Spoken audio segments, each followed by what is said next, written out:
Hi dear student, हमने parallel combination of cell में same EMF का ग्रुपिंग देखा है डियर स्टूडेंट, और सेम इंटरनल रेजिस्टेंस का ग्रुपिंग देखा है। थोड़ा उसको रिवाइज कर देते हैं। हमने क्या देखा था, तो मानो अगर कॉम्बिनेशन अगर है, तीन सेल का कॉम्बिनेशन लेते हैं, ओके, यहां से ऐसा और यहां से ऐसा, ओके, ये होगा हमारा E1। यहाँ पे हमने E, यहाँ पे E और यहाँ पे E, ओके। तो E1 लिया था, E2 लिया था, E3 लिया था। यहाँ पे था R1, यहाँ पे था R2, यहाँ पे था R3। ये पॉजिटिव, ये निगेटिव, ओके। और उसके बाद यहाँ से करंट जो है वो ऐसा, हमने करंट ऐसा सेम किया था। मानो ये I3 है, ये I2 है और ये हो गया I1। ये यहाँ से I आएगा और सेम यहाँ पे भी होगा I1, I2, I3, ओके। तो ऐसा कनेक्शन था डियर स्टूडेंट पैरेलल कॉम्बिनेशन का, ओके। तो हमने क्या कहा था, अगर EMF of the cell identical है, पैरेलल कॉम्बिनेशन है और EMF of the cell identical है, ओके, तो उसका जो ईएमएफ जो होता था, आइडेंटिकल ईएमएफ अगर सेम अगर है, हर सेल का ईएमएफ अगर सेम है, तो इक्विवेलेंट ईएमएफ उसको हम नेट ईएमएफ कह देते हैं, that is equal to E. Same E1, E2 और E3 की value E1, E2, E3 that is equal to E है, सेम ईएमएफ है। तो उसका जो इक्विवेलेंट जो ईएमएफ था वो था E, उसका इक्विवेलेंट ईएमएफ क्या था, E था। और इंटरनल रेजिस्टेंस भी R1, R2, R3 that is equal to small r। अगर सेम इंटरनल रेजिस्टेंस अगर है तो उसका जो इक्विवेलेंट इंटरनल रेजिस्टेंस था, R इक्विवेलेंट कहते हैं, R equivalent that is equal to small r by 3। अगर 3 अगर है और n नंबर अगर है तो यहां पे आता था हमारा r बाय n आया था।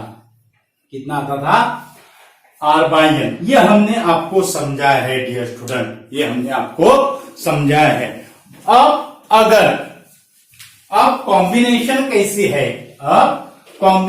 कैसी है, अब E1, E2 और E3 यानी हर सेल का ईएमएफ डिफरेंट है और इंटरनल रेजिस्टेंस भी डिफरेंट है, तो उसका जो इक्विवेलेंट ईएमएफ है वो कैसा रहेगा। मानो अगर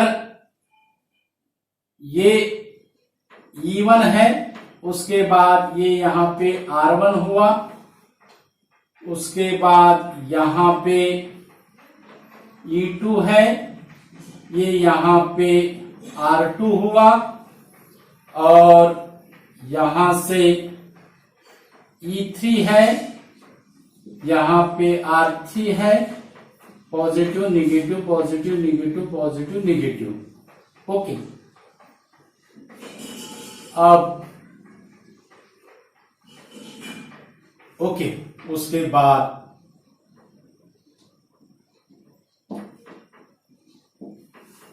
ये एक जंक्शन हो गया, ये एक जंक्शन हो गया।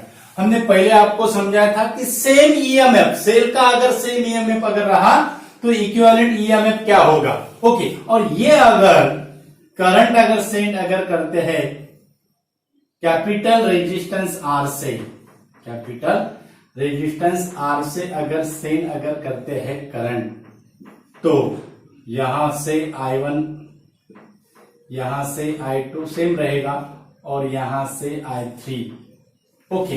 तो कितना इक्विवेलेंट ईएमएफ, अब ये सर्किट के लिए इक्विवेलेंट ईएमएफ क्या रहेगा, हमारा आर्टिकल क्या है, that is the parallel combination of different EMF of cell and different internal resistance. अगर ऐसा है तो उसका इक्विवेलेंट ईएमएफ क्या होगा, E equivalent, that is equal to, बहुत इंपॉर्टेंट ऐसा है, that is equal to E1 by R1 plus E2 by R2 plus E3 by R3 upon, important ऐसा है dear student, 1 upon R1 plus 1 upon R2 plus 1 upon R3, E1 by R1 plus E2 by R2 plus E3 by R3 upon 1 upon R1 plus 1 upon R2 plus 1 upon R3 plus 1 upon R3, ये होगा उसका equivalent EMF for the different EMF of cell and different internal resistance. अब इसको अगर हमने तीन cell के लिए लिया, n नंबर ऑफ सेल अगर कनेक्टेड अगर होते थे तो इसका इक्विवेलेंट ईएमएफ, उसको हम नेट ईएमएफ कहते हैं, that is summation of I 1 tends to n EI RI upon summation of I equal to 1 tends to n 1 upon RI 1 upon RI। तो इसको हम I equal to 1 tends to n ऐसा नहीं लिखते, ऐसा भी है EMF upon R और summation of 1 by R, summation of 1 by R। Okay, तो ये होगा उसका इक्विवेलेंट ईएमएफ। अब इक्विवेलेंट इंटरनल रेजिस्टेंस कितना होगा, आर इक्विवेलेंट कितना होगा, इक्विवेलेंट इंटरनल रेजिस्टेंस कितना होगा, R equivalent, that is equal to 1 upon R1 plus 1 upon R2 plus 1 upon R3। R equivalent कितना होगा, 1 upon R1 plus 1 upon R2 plus 1 upon R3। R equivalent है, क्या है, are equivalent है। और total resistance अगर कहा होता, टोटल रेजिस्टेंस कितना होता, that is equal to R plus 1 upon R1 plus 1 upon R2 plus 1 upon R3 plus 1 upon R3, यानी इसको हम ऐसे लिख सकते हैं R plus 1 upon summation of 1 by R plus 1 upon summation of 1 by R, ये होगा टोटल रेजिस्टेंस। ये फॉर्मूले किसके लिए है, बहुत इंपॉर्टेंट ऐसे फॉर्मूले है for different EMF of cell. मानो अगर सेम ईएमएफ ऑफ सेल अगर नहीं आता है, सेम इंटरनल रेजिस्टेंस अगर नहीं आता है, तो different EMF of the cell अगर है, डिफरेंट इंटरनल रेजिस्टेंस है, तो उसका इक्विवेलेंट ईएमएफ, उसका इक्विवेलेंट इंटरनल रेजिस्टेंस, उसका इक्विवेलेंट उसका टोटल रेजिस्टेंस क्या होगा, ये भी हमने आपको यहाँ पे समझा है। और जो करंट जो रहेगा, ये करंट जो रहेगा, that is equal to E equivalent upon R equivalent, E equivalent upon R equivalent. अब E equivalent upon R equivalent, that is इसमें पूरा टोटल रेजिस्टेंस आया है डियर स्टूडेंट, ध्यान में रखना है। तो आर इक्विवेलेंट में कितना आया है, टोटल रेजिस्टेंस आया है आर से। तो ई इक्विवेलेंट की वैल्यू कितना है हमारा, ई इक्विवेलेंट की वैल्यू है हमारी, that is summation of E R. Okay, तो ई इक्विवेलेंट आर इक्विवेलेंट हम कैसे लिखेंगे, that is E1 summation of E upon R plus summation of 1 by R, summation of E upon R, that is equal upon R plus summation of 1 upon R। ये R equivalent यानी पूरा total resistance है dear student. ये यहाँ पे R जो equivalent, ये फॉर्मूले के लिए, ये तो R इक्विवेलेंट यानी सेल का था, लेकिन ये जो है यहाँ पे करंट निकालने के लिए R इक्विवेलेंट जो है वो कंप्लीट टोटल रेजिस्टेंस है dear student.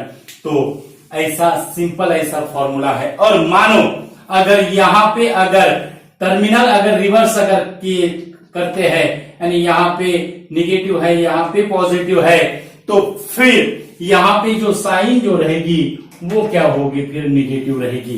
Positive positive combine करना है और जितने निगेटिव है वो अलग लिखना है।